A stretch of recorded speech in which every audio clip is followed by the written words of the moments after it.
A new study from Denmark just looked at 6.9 million people over 50 years to see how cannabis use disorder and schizophrenia are linked.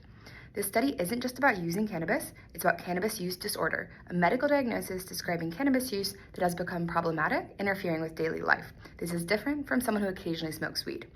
So how did they study this? Researchers tracked hospital and psychiatric records in Denmark to find cases of diagnosed cannabis use disorder and schizophrenia.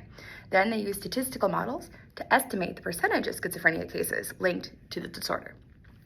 So what do they find? In the early years, like 1972 to 1995, 2% of schizophrenia cases were linked to cannabis use disorder.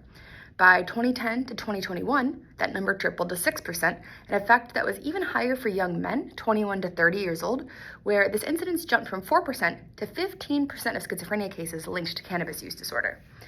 Previous studies have already shown that heavy cannabis use, especially high THC strains, is linked to higher risk of psychosis.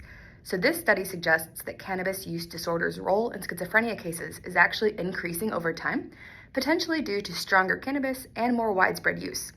So does cannabis cause schizophrenia? Not necessarily. This is an association study, not proof of causation. Genetics, environment, and other factors definitely play a role. But if you or someone you know struggles with cannabis use or mental health, it's worth being aware of the risks.